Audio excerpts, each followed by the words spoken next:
നമസ്കാരം. ഏവരും മാർച്ച് മാസത്തിലേക്ക് പ്രവേശിക്കാൻ പോവുകയാണ്.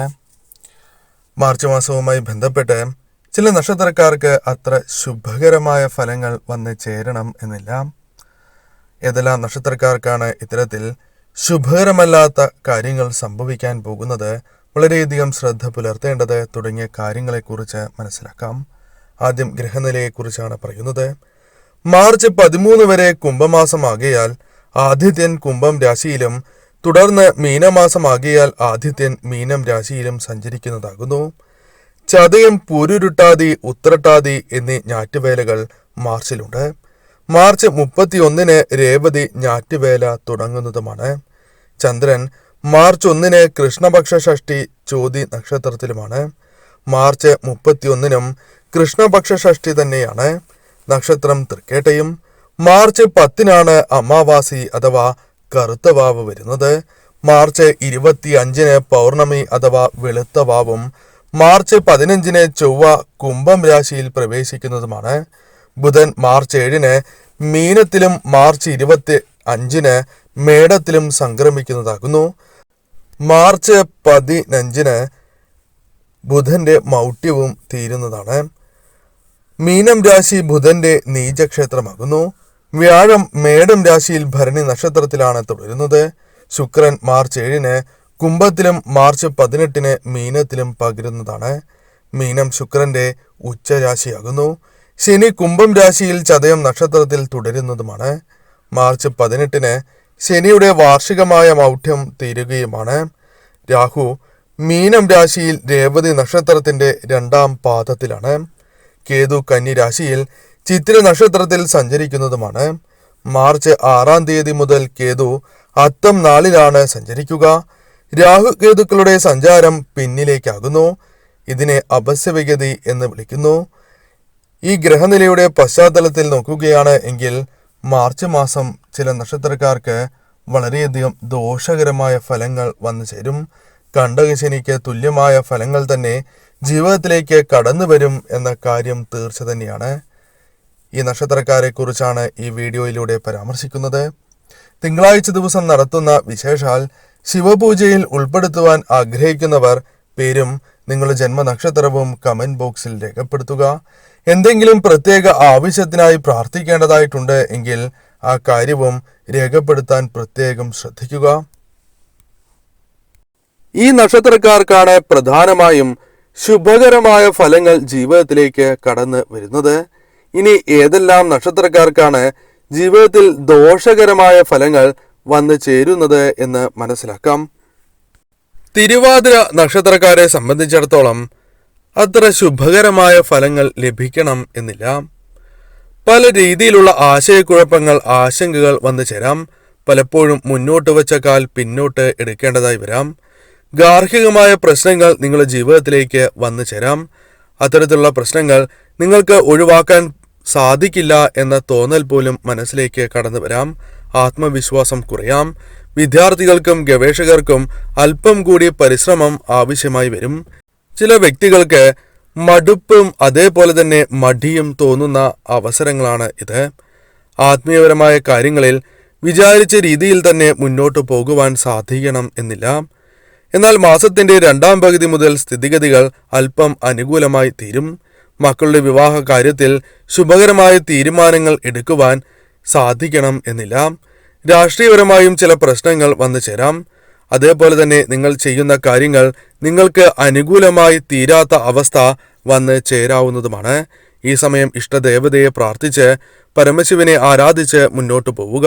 മറ്റൊരു നക്ഷത്രം പൂയം നക്ഷത്രമാണ്. പൂയം നക്ഷത്രക്കാർക്കും ശുഭകരമല്ല സമയം. ഗ്രഹങ്ങളുടെ അനിഷ്ടസ്ഥിതി തുടരുകയാണ്. അതിനാൽ കാര്യനേട്ടത്തിന് ഒരുപാട് വിയർപ്പൊഴുക്കേണ്ടതായി വരും എന്ന കാര്യം ഓർക്കുക. കൂട്ടുകച്ചവടവുമായി ബന്ധപ്പെട്ട് അനുകൂലമായ ഫലങ്ങൾ വന്നു ചേരണം എന്നില്ല. ഉദ്യോഗസ്ഥർക്ക് സൂര്യന്റെ വിപരീത സ്ഥിതിയാൽ സ്ഥലം മാറ്റം, പദവി താഴ്ത്തൽ തുടങ്ങിയ കാര്യങ്ങൾക്ക് സാധ്യത കൂടുതലാണ്. ഭാഗ്യം പലപ്പോഴും ആ ഗുണാനുഭവങ്ങളൊക്കെ പലപ്പോഴും കപ്പിനും ചുണ്ടിനുമിടയിൽ വഴുതിപ്പോകും എന്ന അവസ്ഥ പോലും വന്നു ചേരാം. പൊതുപ്രവർത്തകർക്ക് പല കാര്യങ്ങളുമായി ബന്ധപ്പെട്ട് തിരിച്ചടികൾ വന്നു ചേരാം. ജീവിത പങ്കാളിയുമായി ബന്ധപ്പെട്ട് അനൈക്യത്തിന് സാധ്യത കൂടുതലാണ്. ക്ഷമ അനിവാര്യമാണ് എന്ന കാര്യം ഓർക്കുക. ഒപ്പം നിരന്തരമായ പരിശ്രമം കൂടിയുണ്ട് എങ്കിൽ പല കാര്യങ്ങളും നിങ്ങൾക്ക് അനുകൂലമാക്കി തീർക്കുവാൻ സാധിക്കും. ആരോഗ്യപരമായ കാര്യങ്ങളിലും ജാഗ്രത പുലർത്തേണ്ടതായിട്ടുണ്ട്. അപകട സാധ്യതകൾ കൂടുതലാകുന്നു. അതിനാൽ തന്നെ തീർച്ചയായും പരമശിവനെ ആരാധിക്കുകയും ശിവക്ഷേത്രത്തിൽ മൃത്യുഞ്ജയ പുഷ്പാഞ്ജലി നടത്തി മുന്നോട്ടു പോവുക. മറ്റൊരു നക്ഷത്രമായി പരാമർശിക്കുന്നത് ചോതി നക്ഷത്രമാണ്. ചോതി നക്ഷത്രക്കാർക്ക് 4-ലെ ചൊവ്വയും 5-ലെ രവിശനിമാരും മാസാദ്യം സ്വൈര്യമേകില്ല എന്ന കാര്യം ഓർക്കേണ്ടതായിട്ടുണ്ട്. ഇഷ്ടവ്യക്തികൾ പിണക്കം ഭാവിച്ച് അകലുവാൻ സാധ്യത കൂടുതലാണ്. വിദ്യാർത്ഥികൾക്ക് കഠിനമായ കാലം തന്നെയാണ് ഇത്. ഇരട്ടി അധ്വാനം ആവശ്യമായി വരും എന്ന കാര്യം ഓർക്കേണ്ടതായിട്ടുണ്ട്. വസ്തു തർക്കങ്ങൾ ഒരു സാധ്യത തന്നെയാണ്. അത് അയൽ തർക്കമായി മാറുവാനുള്ള സാധ്യതയും കൂടുതൽ തന്നെയാകുന്നു. വാഹനവുമായി ബന്ധപ്പെട്ട് അറ്റകുറ്റപ്പണികൾ സംഭവിക്കുക, അതല്ല എങ്കിൽ വാഹനങ്ങളുമായി ബന്ധപ്പെട്ട് അപകടങ്ങൾക്ക് സാധ്യത കൂടുതൽ തുടങ്ങിയ കാര്യങ്ങൾ സംഭവിക്കാവുന്നതാണ്. എന്നാൽ രണ്ടാം പകുതി ആകുമ്പോഴേക്കും ആശ്വസിക്കാനും ആഹ്ലാദിക്കുവാനും ചില സന്ദർഭങ്ങൾ ജീവിതത്തിലേക്ക് വന്നു ചേരാം. കുടുംബത്തിൽ ഈ സമയം മംഗളകർമ്മങ്ങൾക്ക് അല്പം സാധ്യത കൂടുതലാകുന്നു. 3-ാം തലമുറയെ ലാളിക്കുവാനുള്ള ഭാഗ്യം വന്നു ചേരാം. നല്ല കാര്യങ്ങൾക്കായി യാത്രകൾ വന്നു ചേരാം. സംരംഭങ്ങൾ നിർബന്ധമായി മുന്നോട്ട് കൊണ്ടുപോകുവാൻ സാധിക്കും. പിണങ്ങിയവർ ഇണങ്ങുവാനുള്ള സാധ്യതകൾ കൂടുതലാണ്. കൂടാതെ മനസ്സിലാക്കേണ്ട പ്രധാനപ്പെട്ട കാര്യം, മാസത്തിന്റെ ആദ്യ പകുതി പരമശിവനെ ആരാധിച്ച് ശിവക്ഷേത്രത്തിൽ ദർശനം നടത്തി മൃത്യുഞ്ജയ പുഷ്പാഞ്ജലി നടത്തി മുന്നോട്ടു പോകുന്നതാണ് ശുഭകരം. മറ്റൊരു നക്ഷത്രമായി പരാമർശിക്കുന്നത് ഉത്രാടം നക്ഷത്രമാണ്. നക്ഷത്രാധിപനായ ആദിത്യന് പാപയോഗം വരുന്നതിനാൽ കൂട്ടുകെട്ടുകൾ ദോഷമായി വന്നു ചേരാം. അത്തരത്തിൽ വന്ന് ഭവിക്കാം. പ്രവർത്തനങ്ങളുടെ മുൻഗണന തീർപ്പ് കൽപ്പിക്കുന്നതിൽ പാളിച്ച സംഭവിക്കാം. ഗാർഹികമായ കാര്യങ്ങളിൽ അലംഭാവം, തർക്കം എന്നിവ സാധ്യത കൂടുതലാണ്. ശത്രുത മനോഭാവം പുലർത്തുവാൻ അത് പല വ്യക്തികളോടും പുലർത്തുവാനുള്ള സാധ്യതകൾ കൂടുതലാകുന്നു. ധനപരമായ ഞെരുക്കം അനുഭവപ്പെടാവുന്നതാണ്. പല അംഗീകാരങ്ങളും തേടിയെത്തണം എന്നില്ല. എന്നാൽ മാസത്തിന്റെ രണ്ടാം പകുതി സാമ്പത്തികപരമായ ഗുണങ്ങൾ പ്രതീക്ഷിക്കാവുന്നതാണ്. എന്നാൽ ആദ്യ പകുതിയിൽ വളരെയധികം ശ്രദ്ധിച്ച് മുന്നോട്ട് പോവുക. പ്രത്യേകിച്ചും വാഹനങ്ങൾ കൈകാര്യം ചെയ്യുന്നവർക്ക് അപകട സാധ്യത കൂടുതലാകുന്നു. കൂടുതലായും ശ്രദ്ധിക്കേണ്ട മറ്റൊരു പ്രധാനപ്പെട്ട കാര്യം, നിങ്ങൾ ശിവക്ഷേത്രത്തിൽ ദർശനം നടത്തുകയും പരമശിവനെ ആരാധിച്ച് മുന്നോട്ടു പോവുക എന്ന കാര്യമാണ് ചെയ്യേണ്ടത്. പ്രത്യേകിച്ചും പരമശിവന് മൃത്യുഞ്ജയ പുഷ്പാഞ്ജലി നടത്തുന്നത് ഏറ്റവും ശുഭകരമാണ്. മറ്റൊരു നക്ഷത്രം തിരുവോണം നക്ഷത്രമാണ്. ജന്മരാശിയിൽ ചൊവ്വ തുടരുകയാൽ മാനസികപരമായ സംഘർഷങ്ങൾക്ക് സാധ്യത കൂടുതൽ തന്നെയാകുന്നു. വൈകാരികമായ പ്രതികരണങ്ങൾ ഉണ്ടാകുവാൻ സാധ്യത കൂടുതലാണ് എന്ന് തന്നെ പറയാം. എല്ലാ കഴിവുകളും പ്രയോജനപ്പെടുത്തുവാൻ സാധിക്കാത്തതായ അവസ്ഥകൾ വന്നു ചേരാം. ചിന്തിക്കാതെ പല തീരുമാനങ്ങൾ കൈക്കൊള്ളുകയും അത് നിങ്ങൾക്ക് ദോഷകരമായി ഭവിക്കുവാനും സാധ്യത കൂടുതലാണ്. പരിശോധനകൾ മുടക്കരുത് എന്ന കാര്യം ഓർക്കുക. എന്നാൽ മാസത്തിന്റെ രണ്ടാം പകുതി നിങ്ങൾക്ക് അനുകൂലമാകും. എന്നാൽ ആദ്യ പകുതിയിൽ പ്രധാനമായും വാഹനാപകടത്തിന് സാധ്യത കൂടുതലാണ്.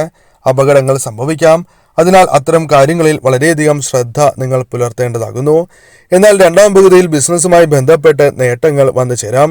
കുടുംബത്തിന്റെ ആവശ്യങ്ങൾ ഭംഗിയായി നിറവേറ്റുവാൻ നിങ്ങൾക്ക് സാധിക്കും. സാമ്പത്തികപരമായ ഉയർച്ച ഈ സമയം പ്രതീക്ഷിക്കാവുന്നതുമാണ്.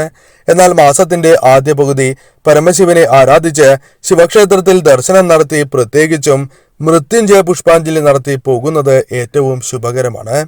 ഇത്തരത്തിൽ ഈ കാര്യങ്ങൾ ചെയ്ത് മുന്നോട്ട് പോവുകയാണ് എങ്കിൽ ഒരു പരിധിവരെ അപകടങ്ങളെ തടയുവാൻ നിങ്ങൾക്ക് സാധിക്കും.